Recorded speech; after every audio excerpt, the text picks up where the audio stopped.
Okay, discrete random variables. Talking.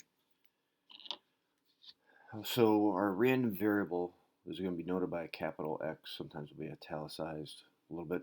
And this is going to be the outcome whose value is determined by chance. So our probability, our experiments that happen, flipping heads when you flip a coin, something like that. So there's going to be two types of random variables. First, the discrete random variable. You have a finite or countable number of variables, like the number of pets in your house. In your particular house, not in households all over. Or the number of pets in Joe Exotic's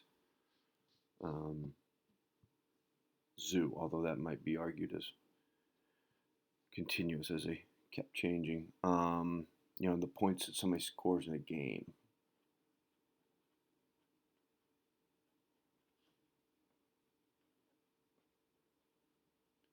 So, in other words, something that's countable. That's this chapter we'll focus on. Chapter 7, a continuous random variable. You got infinite amount of solutions, or values, I'm sorry. And this could include decimal, like the speed of cars on Route 2.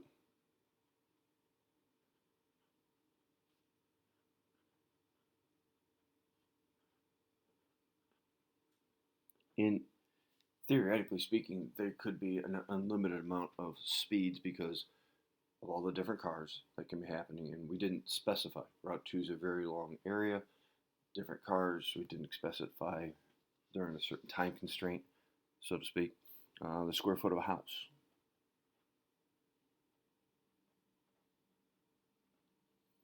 And this goes back to at one point when we talked about infinite amount things at another time. The potential. A certain square foot of houses could be very small. They could get larger and larger and larger. Infinitely possible. The amount of rain somewhere.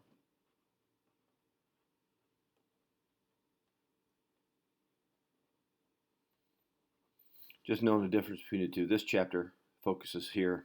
Chapter 7 focuses more here. So, we move on. X, again, is going to be the number of outcomes out of a total of a certain number of trials. So we're looking at the probability of any outcome, not just one thing.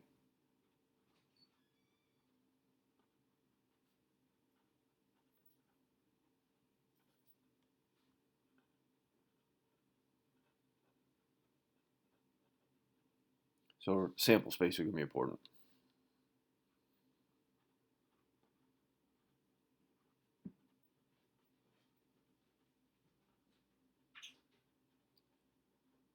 So the sample space is going to be important what we do.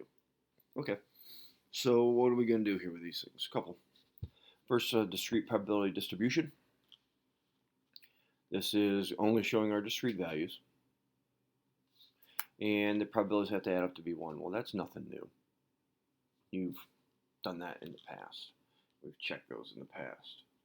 So let's just look here at this problem.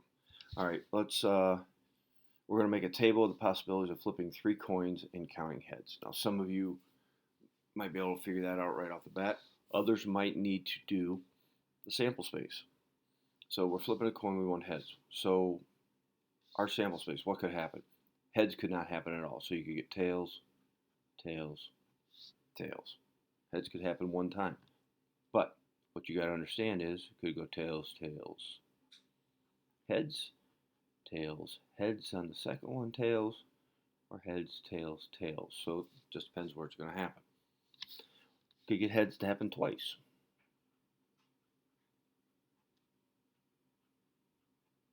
And again, just depends where it is. And then all 3 flips, heads could show up. So there's the old school sample space, which sometimes is going to help us doing things. So if I'm setting up a table, what do I want? Well, I want X, our random variable, and then I'm going to put the probability of X as well. So what could happen? Well, X in this case is when heads lands. So it could happen 0 times, it could happen 1, it could happen 2, or it could happen 3 times. 1, 2, 3, 4, 5, 6, 7, 8. So we got 8 total samples that could happen. So Could happen 0 times. 1 out of 8.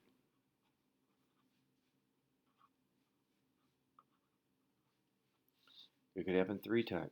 Oh, I'm sorry. Heads could happen once. 3 possibilities.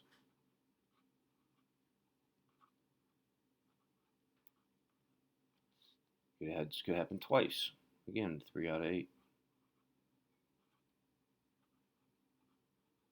Or it could happen all flips. And that's one scenario. Add all these up, we get 1. Or if you went the fraction route, add all those up, you also get 1. That's nothing new. Now, some of the things we do with it might be a little bit. So, X values, Y values, if you will, for some foreshadowing.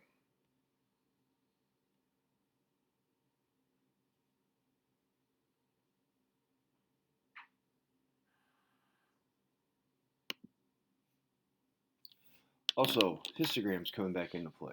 So when we do our histograms, X values will match up with the random variable. Y values are going to match up with the probability. So X values, Y values. And using a previous example from the other page, I already transferred it over. We took the probability of flipping 3 coins and counting heads. 0, 1, 2, 3. There's our probability. I just didn't put the fractions on there. Make a histogram. What do we got to know about the difference between a histogram and a bar graph? Histogram, they touch. So I'm going to label what I'm counting by. I'm counting by eighths here. So make sure people understand what my chart is. So probability that heads doesn't show up, 1 out of 8. Probability it shows up 1 time, 3 eighths, 1 eighth, 2 eighths, 3 eighths.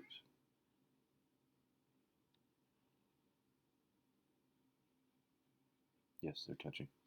Another one for 3 eighths. And then 1 eighth. So there's our histogram of that. Now, with these histograms though, again, opens up some stuff we've had in the past. What do you notice about the area under this curve? Follow the curve. What do you notice about that area underneath there? That's for you to figure out and answer. The answers will be later, probably in our discussions. I would like you to do this problem. A player historically makes 80% of her free throws. She's asked to shoot 3 free throws. Create a discrete probability distribution and a discrete probability histogram. So you're doing this one. You're doing this part of your notes based on this stuff. My advice, do your sample space, 3 of them. What are the possibilities that could happen? Then set up your chart and do your histogram. I'll have the answers in a discussion later. Now we are just going to sit here and make histograms and tables with it. We're going to also be talking about the mean and the spread of the data. So I want to describe the distribution of a variable. Back to the old school stuff that we used to do. The mean would be the center. And then the standard deviation and variance talk about how far spread out things are. So formulas are coming back into play for variance, where we add up all the data squared times the probability minus the average. A lot of those things you can do in numbers. I get it. We're going to do a little bit of old school here just to get the memory going again. So if we want to find the mean of a discrete random variable, you're going to add up the products of the DRV, discrete random variable, and its given probability. So I just made some experiment up. These are the numbers we're looking to happen. These are the probabilities of them happening. So there's the outcomes we want, or the outcomes that happen, I should say. The outcomes that happen, there's a probability of them happening. So let's find the mean first. Add up all the products. So you got to go through and do the multiplication. So we got 0.4 there, 0.3 right there, 1.2 on this one, 1.0, and a 1.2. So we have to add all those up, and we get 4.1. That number needs to be fitting in here. Now somebody says, well, it's not exactly in the middle between 2 and 6. You're right, because of the frequency of things happening. So 4.1, that would be mu sub x. That is the mean of x. So we got that. All right, well, to figure out our variance formula, we have to do a little bit more. And that would be squaring our discrete random variable and multiplying it by the probability. So we got our 2 squared times 0.02. 0.2, sorry. We've got 3 squared times 0.1. We've got our 4 squared, and again, you can do this in numbers to save yourself a little bit of time. 4.8, and we've got 5 squared times 0.2, probability 5.0, and finally 6 squared times another 0.2, yeah, I'm saying it right. Sum those up. That's what this means, the summation. So all that stuff, it's only written out once. This means you do it until you're done with all your data. That's all going on. So we sum them up, get an 18.7. Minus the mean squared gives us, oh, where am I here? Oh, yeah, 1.89, and that is equal to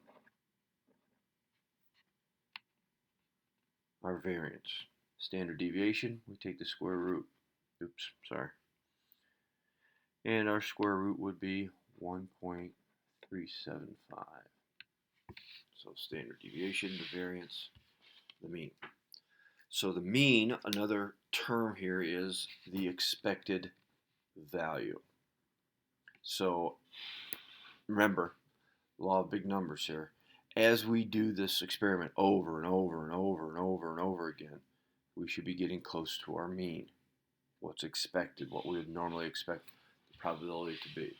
You know, you flip coins over and over again. First time, do it heads 15 times in a row.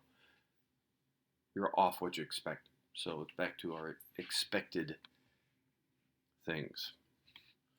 All right, so as the expected value, it goes along with your probability. So let's look at a little example here and see how people put this stuff to use. Okay, so we're talking about the probability of winning a lottery game. Okay, here are the rules of this particular game. You got to match 6 numbers out of 50. There's a bonus if you match the extra 1 out of 30. So there's a bonus ball that goes with this thing. And we're going to assume that the jackpot is $75 million. Okay, so what things are going to happen? What are the outcomes? What are the outcomes? So, outcomes could be you win $0, or you win $75 million. We're not talking if you only, it's all or nothing on this particular game. So we win $0, we win $75 million. So now we need to figure out our probabilities. So we need to know, our handy dandy calculator is going to be involved here. We need how many different ways we can get 6 numbers out of 50. How many different ways can this be done? So, does it have to be in an order? It does not. So, permutation, combination. I'll pause, let you think about it for a second. Those of you that say combination, you are correct. So, you got a total of 50 numbers. We want a combination, don't care the order. And we want 6 out of that. So, we're going to be using 15,890,000 700. That's how many possibilities that you can get 6 numbers out of 50 in no particular order. So now, in using that, what do we got to do? Well, we got to figure out then probability of winning nothing and the probability of winning our $75 million. Well, there's only one way we can match those 6 numbers, right? But don't forget, what else has to happen to win this? You got to get that extra 1 out of 30. There's only one way I can start getting this, and then that has to be, how many different ways can I lose? 15,890,699 ways. You know what? Don't forget, you could get all these and then miss that. So there's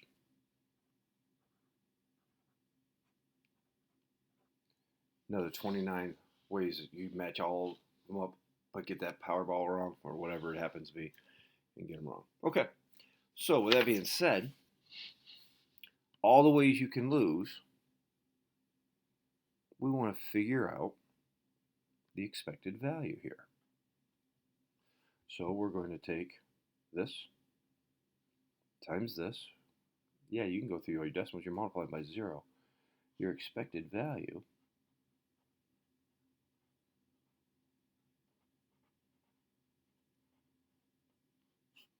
is 0. Now, let's look at this one. Yeah, we're going to have to do a little work on this one. So you can use your combinations if you want and set it up, or I've already got the numbers figured out, so I'm going to clear it. There we go.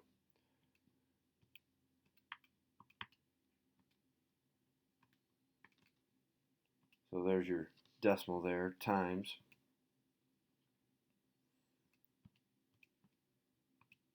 So we got that decimal. Oh, very small decimal. What are we multiplying it by? Well, our 75 million.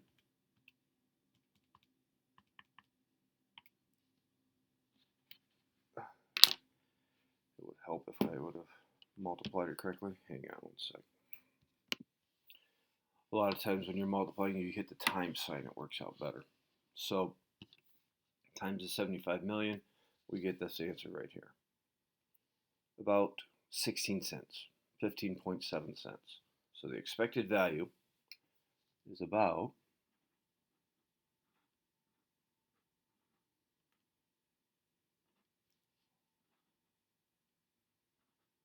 since we're talking money, we got about 16 cents. So if our lottery ticket costs $1,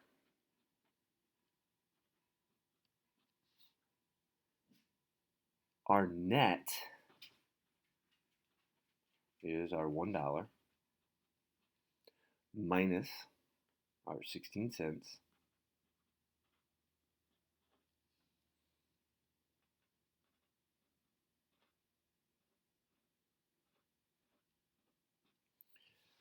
so we got a net of 84 cents.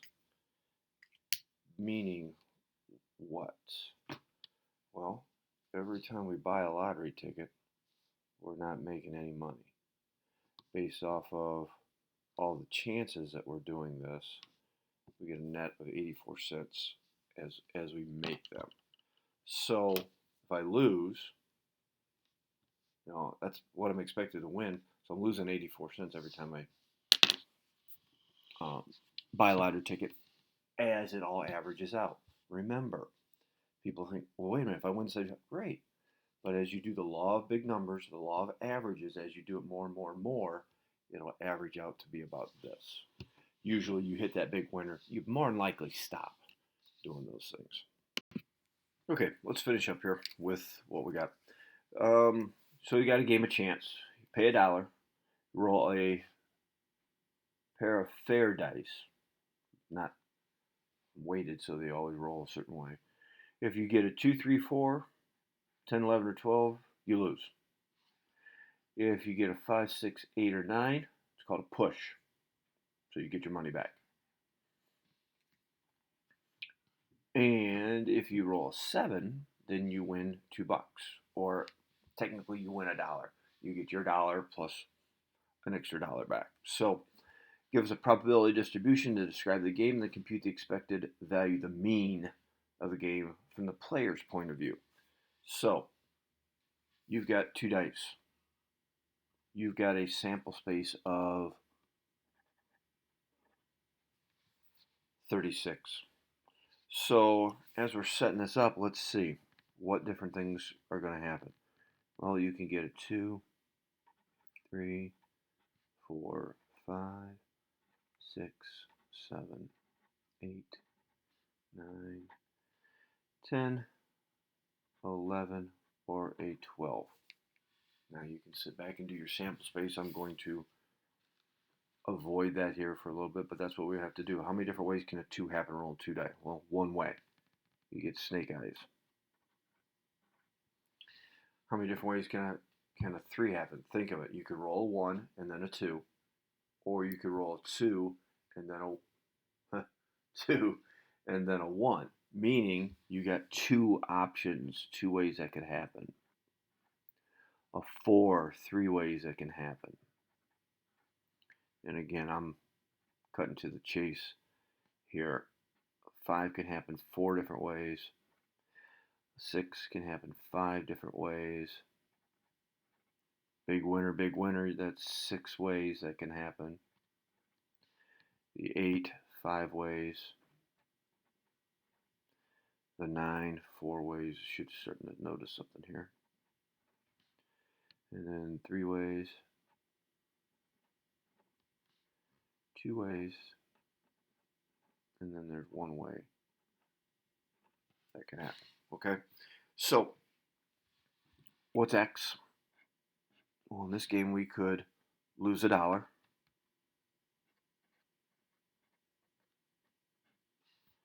We could push, meaning we get our dollar back so nothing happens there. Or we could win and we get $2 on the win. Yeah, you're getting your dollar back. So, what's the probability for us to lose? Well, that's a 2, 3, 4, 10, 11, or 12. 2, 3, 4, 10, 11, 12. So that's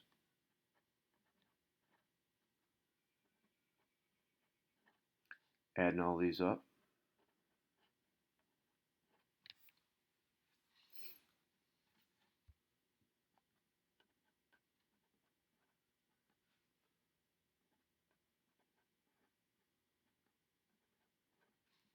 One, 3, 6, 9, 11, 12.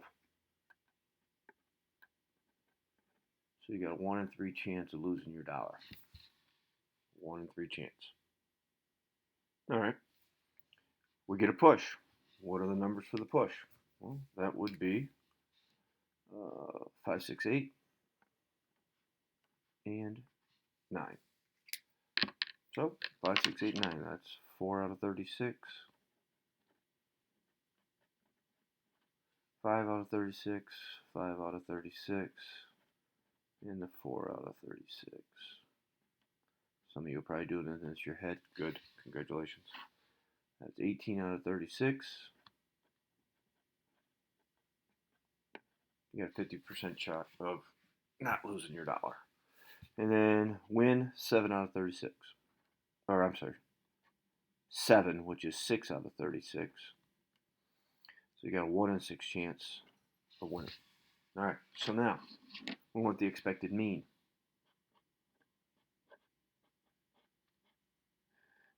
We want the expected mean. So -1 times 1/3. If you want to go decimal, because we are talking money here, -33 cents. Lose 33 cents. On average. On average. Push, obviously, is 0. And then we could win. Well, what's 2 times 1? 6. So when we add all these up, we get 0. So in terms of the player's point of view, it's a fair game.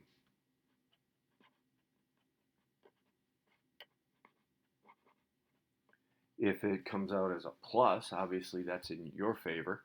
If it comes out in a negative, then it's not a fair game. It's more in terms of the house. So I guess we went back and did that lottery problem and calculated losing $1. And again, it's about the wording of the problem. And they said, is a lottery a fair game in terms of the player? You obviously would go back and see that you're going to be, losing money in the long run on those. Okay. Okay, finally, on the wrap up here, let's talk about what we're doing, finding the variance and all that fun stuff in our little formulas. We're going to add up the products of the DRV squared and times the probability. Subtract the mean squared, the expected value. So that's all this stuff in words, my friends. Variance of x. And again, that's our summation.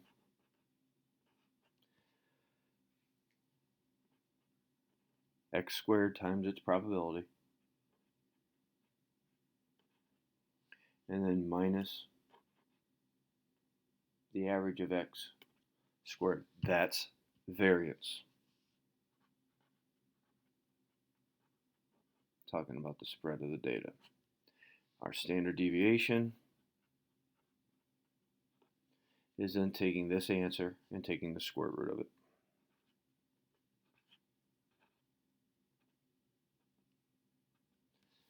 So most of you will be doing that. You'll be using numbers to figure that out.